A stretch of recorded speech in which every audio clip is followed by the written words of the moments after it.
Hello, everyone, and welcome to this edition of Video Vault. As we celebrate the Alaska Railroad's 100th anniversary this year, there's also a significant date this week, April 9th, 1915. That's when a major move was made and announced by President Woodrow Wilson, officially declaring that the railroad route would be between Seward and Fairbanks. It's come a long way since then. We went back into our archives and we found a retrospective piece about the railroad from 2010. Jackie Bart takes us along. The bright blue and yellow engines chugging along the Alaska rail line represent independence and adventure. When Alaska became a state, the idea that the citizens in this particular new state would have much more of a stake in the claim of the resources of the state. For over 60 years, it operated under the federal government. But in the early 80s, state lawmakers made a move to make it theirs. And represents an important step forward in the process of deciding whether the state assumes ownership of the Alaska Railroad from the federal government. On January 5th, 1985, the Alaska Railroad became the property of the Alaska people for $22.3 million. While we don't actually issue shares, I think most Alaskan citizens who are aware of the railroad definitely feel like they have a share of the railroad. And in that share, they have a voice.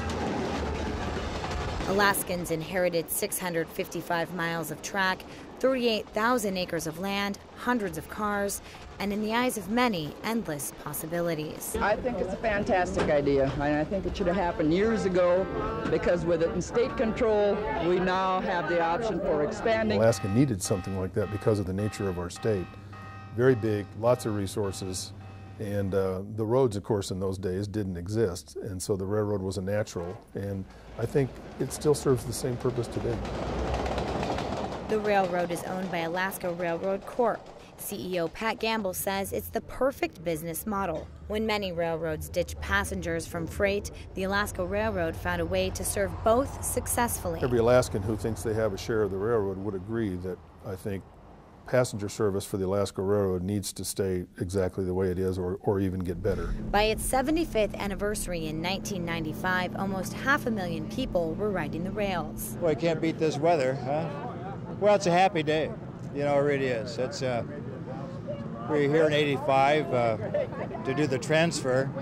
While it was important then, and we all knew it was, it's even more important now that we did it back in '85. I think it's just wonderful to see the trains coming and see so many people traveling, particularly.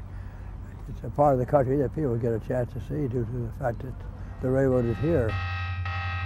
In the last 25 years, the railroad has evolved, changes in technology and safety, but it's still moving full steam ahead. The biggest future opportunity for the Alaska Railroad is going to go hand in glove with whatever the biggest opportunity for resource development for the state is going to turn out to be. It certainly has done as well as we could expect it to do. No matter what will happen down the tracks, Alaskans will remain in control. Jackie Bartz, Channel 2 News. And it was in 1923 when President Warren G. Harding traveled north to Nenana to drive in that golden spike. The railroad will be commemorating the centennial anniversary all throughout the year with special events and even some specialty tours, including one that's called the Centennial Special Travel Package. It's a 12-day tour spanning Seward up to Denali and Fairbanks. The cost, about $5,000. Well, you can find out about all the events at alaskarailroad.com. All the details are there. And thanks for joining us for this edition of Video Vault. We'll see you around with more memories from our archives. Have a great day.